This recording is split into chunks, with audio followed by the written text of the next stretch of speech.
Eu acho que quando eu vi que estava com grandes chances de voltar a ser o que eu sentia antes, aí eu senti que não tinha nem como, nem porquê eu continuar daquela forma.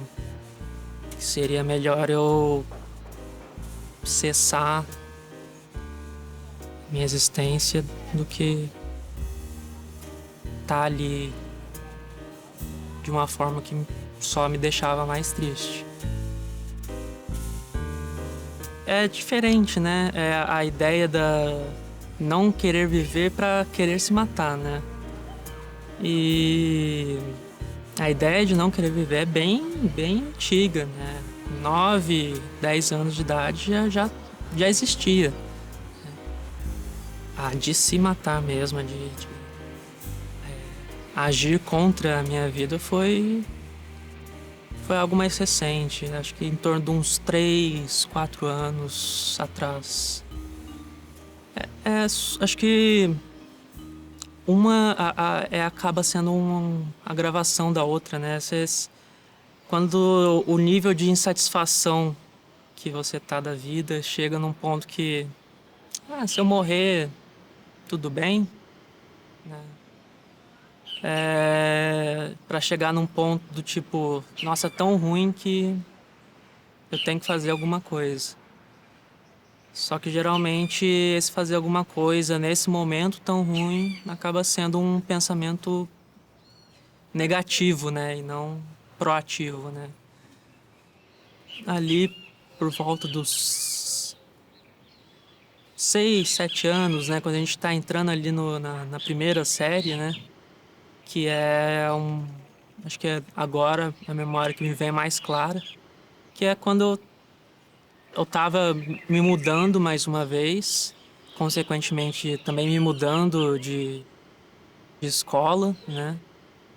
E que é algo que sempre foi muito recorrente na minha vida, né? Tá sempre numa escola nova. Só que essa em especial me marcou porque eu já conheci algumas pessoas lá, de ter estudado em outros lugares junto, mas eu não conseguia mais interagir com essas pessoas apesar de ter conhecido antes. Essas crianças, né, no caso. E acho que isso é uma coisa que, conforme os anos foram se passando, foi se tornando cada vez mais recorrente, né? Em que eu me mudava mais uma vez e num novo grupo de crianças com as quais eu não interagia tanto. E meu pai, por causa da profissão dele, ele acabava sendo transferido com frequência e a família seguia, né? 29 anos e eu parei de contar com 22 mudanças. Foram muitas mudanças. Então né, não tem como criar raízes mesmo, né? As raízes acabam sendo o núcleo familiar mais interno, né?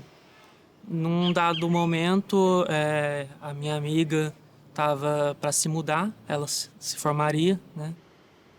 E ela era minha melhor amiga, né? E o sentimento de solidão, de que, né, seria só eu a partir de então ali, né? Foi crescendo, né? E que é um sentimento que remetia à minha infância, remetia à minha adolescência, né? Nesse hábito de se mudar com frequência, né?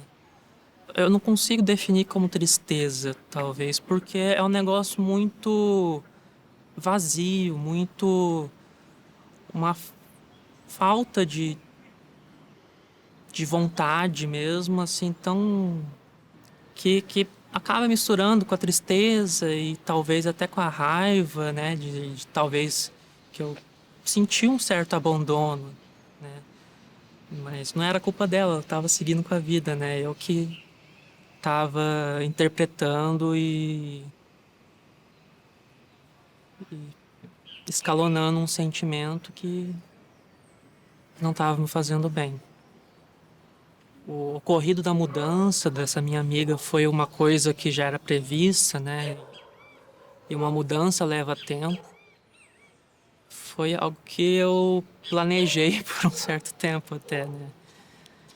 Porque eu tinha um medo de falhar, né? De fazer alguma tentativa e, não sei, de alguma forma sobreviver, mas num estado, talvez ficar com o corpo tetraplégico ou, sabe, algo que eu não queria essa falha, não queria algo que fosse parcial. Então foi algo que eu pensei por um bom tempo. Acho que dadas as condições que eu tinha ali no momento, ah, eu acabei optando pelo corte. Acabou sendo, acho que é a forma que talvez não dependeria de um meio externo, né? Então eu tentei no primeiro dia, mas eu também acabei tomando alguns remédios junto e acabou não. O remédio fez um efeito de eu apagar. Me deu muito sono e eu acabei. Daí já no dia seguinte que eu vi que não poderia mais ter esse remédio, aí eu, com uma faca de cozinha, eu acabei tentando de novo. Mas como ela já trabalhava, além das matérias da faculdade, então ela quase não ficava em casa. E, e tendo essa oportunidade de estar só eu lá, eu acabei tentando lá, sozinha mesmo. Foi porque com essa vez eu fui parar no hospital. Por sorte não foi tão profundo assim, porém foi preciso essa intervenção na hora para poder porque foi a minha amiga quem me encontrou e, e ela trabalhava no hospital, então ela já me levou, já me internou e era algo que era tão forte que eu não sentia, por exemplo, a dor física. Por um lado, né, a nossa amizade foi assim extremamente profunda, né, de compartilhar aspectos da vida assim extremamente complexos, né, e confidenciar segredos e enfim. E por um outro lado, ela era extrovertida, né, então ela também era uma muleta social para mim. E acho que ela permitia eu estar. Ela fazia essa ponte, né? Entre os dois lados desse muro que eu criava, né? Hoje eu entendo que, apesar dessa minha amiga estar se mudando, eu tinha um grande grupo de amigos e eu trabalhava e, né? minha família, enfim, havia muitas pessoas ao meu redor, né, que se importavam comigo e com as quais eu me importava também. Mas ainda assim era um sentimento de solidão, porque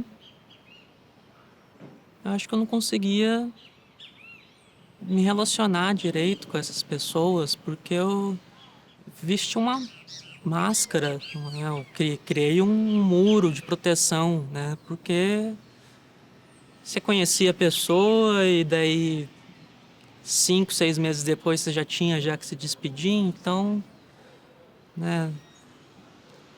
Mas com isso eu acabava não me criando assim um vínculo tão forte. No dia em que eu tentei, eu também estava de mudança e eu iria para um apartamento ao lado, né? Morar inclusive com um amigo meu. Mas eu não sei porquê, eu acabei usando uma faca que era dele. E não uma das nossas que estavam meio que encaixotadas, né? Então. E ele foi me contar 5 meses depois disso. Que ele falou assim. Que ele simplesmente nunca mais usou, né? Porque pra ele foi um susto, né? Mas que. Pra mim, acho que foi uma coisa muito assim. Simbólica, né? Porque foi o instrumento, né? Quando ele viu que eu já tava melhor e tal, ele comentou assim por cima, mas foi algo assim que me marcou, porque todo esse movimento de negação a essas amizades que eu tinha, essas pessoas,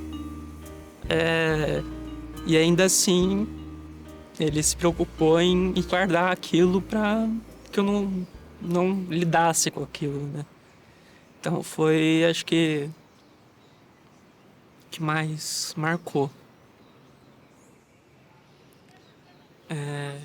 No momento, estava morando em Ouro Preto, meus pais aqui em São Paulo foram no mesmo dia para lá, amigos daqui de São Paulo foram para lá, amigos de lá foram me visitar depois, né? Nenhum deles me questionava, nenhum deles me julgava, pelo menos não aparentava, mas todos eles demonstravam assim essa preocupação de que eu estivesse bem.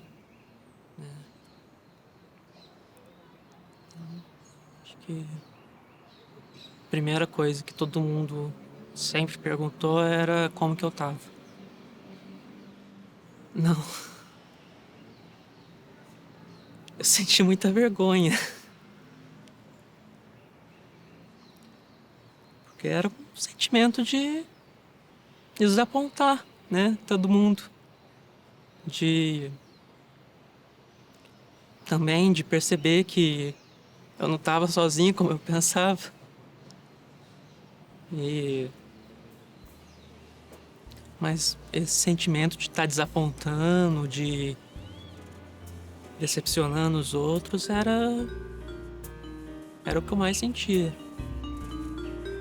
Era como se nesse impulso eu acabasse meio que negando tudo que eles estavam ali me oferecendo, né? Todas as conversas, todo o carinho que eu recebia, né? Mas no fundo, mesmo o que eu mais sentia era vergonha.